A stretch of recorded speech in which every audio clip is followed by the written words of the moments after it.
design process of this project, I described how I'd been inspired to produce a music conductor after seeing the Berlin Philharmonic Orchestra.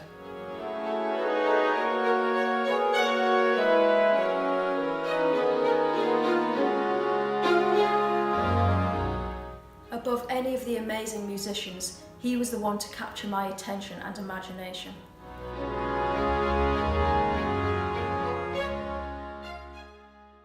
My approach to sculpture is pragmatic. When you're working at a large scale, you need to be logical, because overall the piece needs to stand independently, securely and safely. The shaping and forming of the figure comes first.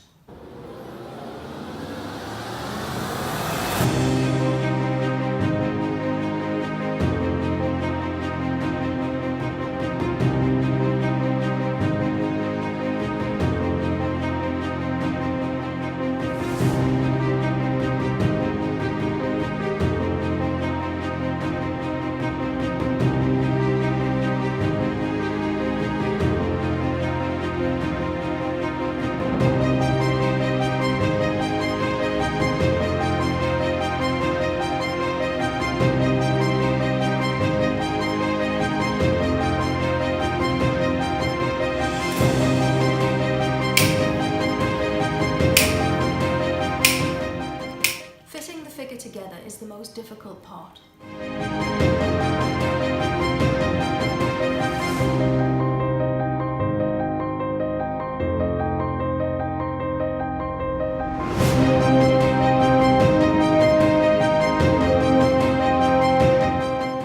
It has to be well engineered, and that means attention to scale, proportion, weight and balance.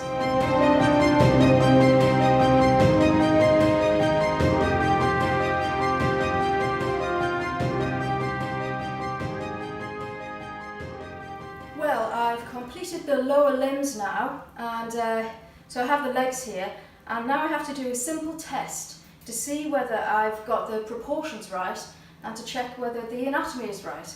The way to do that is to stand the legs up and see if they can stand on their own, unsupported. So here goes.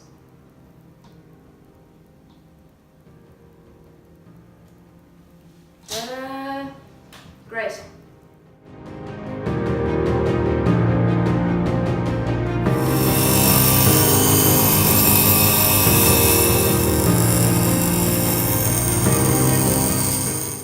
There are a number of different materials at play here. The steel mesh, the stone plinth, the supporting rods, fiberglass, resin, gold plate, so construction has to be in a certain order.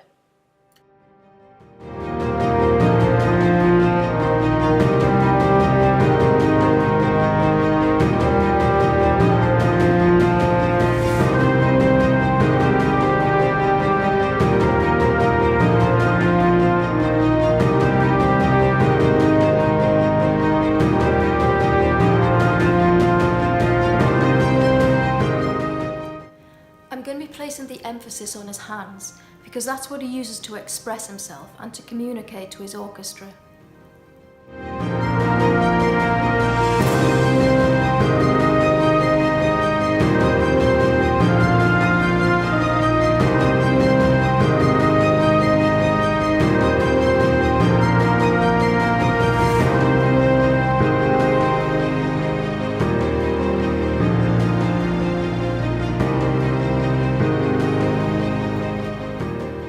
Here's the thing, curly hair is really difficult to do. What I have discovered is that if you cut the metal on the bias, it's far easier to manipulate.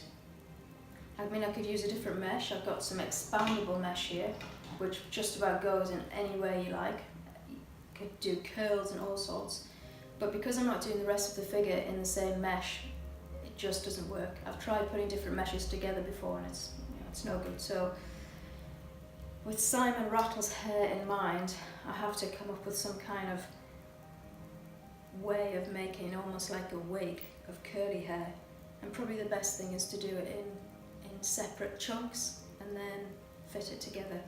So I'm thinking more of getting something like a diamond shape and then hammering it into some soft soft curls, like this sort of thing, and then twisting it round. And then you've got these lovely curls, and you can twist it up at the end.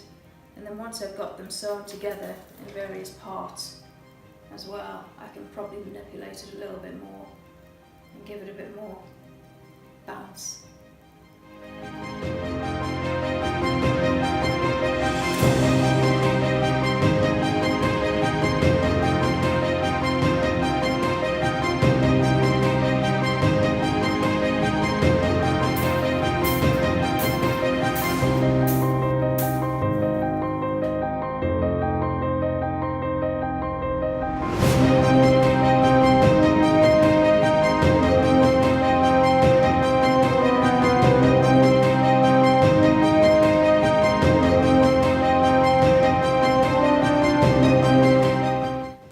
Processes that come last of all are the first thing that people see.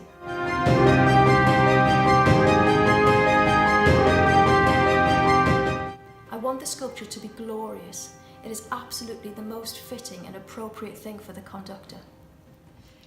So now I've made part of the limbs. I'm going to apply the gold leaf. I need to do this before I properly sew everything together and join everything, so it's much easier to do it in small pieces.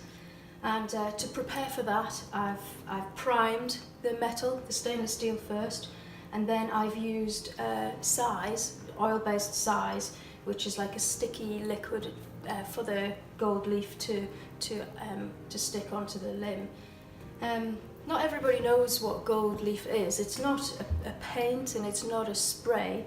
It is actually genuinely gold, and it comes in little books like this. Now this is 23.5 carat gold, which means it's really good quality, and it's perfect for outside sculptures. So I'll just show you some here. It's like this, very, very delicate, very thin. It's beautiful, and you have to be so careful with it. But when it goes on, it makes a beautiful luster which will last for a very, very long time. You might have seen it on gold on domes of cathedrals or large buildings, and it glistens in the sun and it looks fantastic. It's impervious to the weather, and it's actually very, very hard wearing. So I've decided to apply it to the weld mesh in parts, and see how it goes.